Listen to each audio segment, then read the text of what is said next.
அருட்பெரும் ஜோதி தனிப்பெரும் கருணை அருட்பெரும் ஜோதி.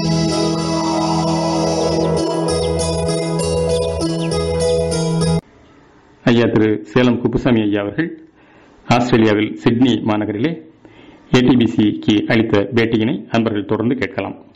அருட்பெரும் ஜோதி அருட்பெரும் ஜோதி தனிப்பெரும் கருணை அருட்பெரும் ஜோதி. நீங்கள் மலேசியா, சிங்கப்பூர் போன்ற நாடுகளுக்கு அடிக்கடி செல்வீர்கள்.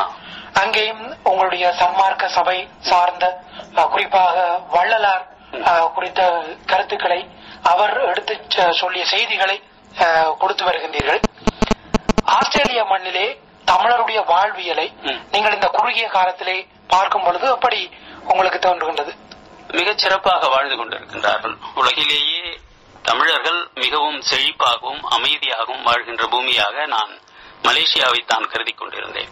மலேசியா, சிங்கப்பூர் என்கின்ற 2 ஊர்களிலே தமிழர்கள் மிகவும் வளமாகவும் நலமாகவும் இருக்கின்றார்கள். அதே போல் இந்த ஆஸ்திரேலியா மண் நமக்கு வாழ்வளித்த ஒரு புகலிடமான ஒரு புண்ணிய பூமி. மிகவும் மக்கள் அமைதியாகவும் மேன்மையாகவும் செம்மையாகவும் வாழ்க்கையை மிகவும் ஒழுக்கமாகவும் நடத்தி வருகின்றார்கள். அதைக் கண்டு நான் மிகவும் மகிழ்ச்சி அடைகின்றேன் ஐயா. மிகுந்த மகிழ்ச்சி. அருட்பெரும் ஜோதி தனிப்பெரும் கருணை என்கின்ற அந்த தத்துவத்தின் கீழே வள்ளலார் ராமலிங்க சுவாமிகள் அவர்கள் காட்டிய அந்த வழி, அந்த வழியின் பிரகாரம் இன்று தமிழகம் மட்டுமன்றி உலகத்திலே இருக்கின்ற பல்லாயிரக்கணக்கான அவருடைய வழியை பின்பற்றுபவர்கள் தொடர்ந்தும் இந்த சன்மார்க்க நெறியை பரப்பி வருகின்றார்கள். உங்களுக்கு இந்த நெறியிலே ஈடுபாடு வந்ததனுடைய பின்னணி என்ன? எனக்கு இந்த நெறியிலே ஈடுபாடு வந்ததற்கு காரணம் திருக்குறள் தான். கடந்த 50 ஆண்டு காலமாக திருக்குறளை நான் ஆராய்ச்சி செய்து வருகின்றேன். மனிதன் தெய்வ நிலைக்கு உயர்வதற்கான வழி இதுதான் என்று திருவள்ளுவர் பெருந்தகை அன்றே நமக்கு குறிப்பிட்டிருக்கின்றார்.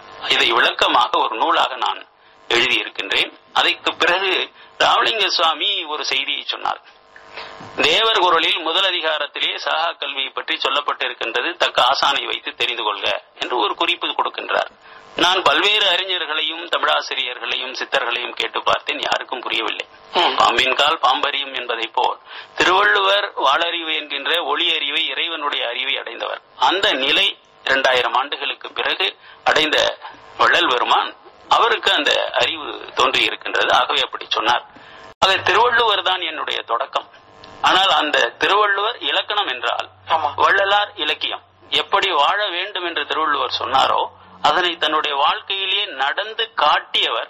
நமக்கெல்லாம் ஒரு உதாரணமாக இலக்கியமாக, திருக்குறளுக்கு இலக்கியமாக வாழ்ந்து காட்டியவர் வள்ளல் பெருமான். திருக்குறள் திருவள்ளுவருடைய காலத்திலே எவ்வளவு அறிவு இருந்ததோ எல்லா துறைகளிலும் அவற்றையெல்லாம் சுருக்கி சூத்திரமாக நமக்கு கொடுத்தார். திருவள்ளுவர் பெருந்தகைக்கு பிறகு கடந்த 2000 ஆண்டுகளிலே வேதாந்தம், சித்தாந்தம், போதாந்தம், கலாந்தம், நாதாந்தம், யோகாந்தம் என்று 6 அந்தங்கள் தோன்றி அந்த 6 அந்தங்களினுடைய சாரத்தையும் உள்வாங்கிக் கொண்டு தனக்கே உரிய அருள் நெறி என்கின்ற 7வது நெறியையும் சேர்த்து 5818 பாடல்களும் சுமார் 500 பக்க உரைநடையும் வள்ளல் பெருமான் நமக்கு கொடுத்திருக்கின்றார்.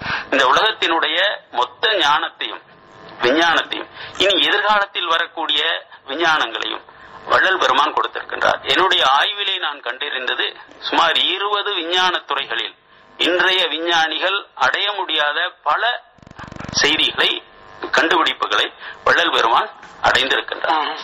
ஒரு டார்வினை விட அதிகமாக அவர் நமக்கு பரிணாமத்துறையை பற்றி சொல்லுகின்றார். ஒரு ஐன்ஸ்டீனை விட நமக்கு இந்த வெட்டவெளியை பற்றி அதிகமாக அவர் சொல்லுகின்றார். ஒரு வெட்டவெளி ஸ்பேஸை பற்றி தான் ஐன்ஸ்டீன் பேசுகின்றார். ஆனால் வள்ளல் பெருமான் 16 வெட்டவெளிகளை பற்றி பேசுகின்றார். திருவள்ளுவ நாயனாரே நுண்மான் நுழைபுலம் இல்லான் எழில்நலம் மண்மான் புனைபாவையற்று என்கின்ற பாடலிலே மண்மான் என்பது பிசிக்கல் ஸ்பேஸ், நுண்மான் என்பது நம்முடைய சிதாகாசம், உயிராலாகிய ஆகாயம், அதுதான் இறைவன் திருநடம் இருக்கின்ற இடம் என்கின்ற குறிப்பை கொடுக்கின்றார். சிதம்பரம் என்று நாம் கேள்விப்பட்டிருக்கின்றோம். அதனை சிதாகாசம் என்றும் சொல்வார்கள், சிற்றவை என்றும் சொல்வார்கள். இந்த சித் என்கின்ற வடசொல் வருவதற்கு முன்பே எழுதப்பட்ட நூல் திருக்குறள். நுண்மான் என்கின்ற அழகிய தமிழ் சொல்லால் அதனை நமக்கு குறிப்பிடுகின்றார்.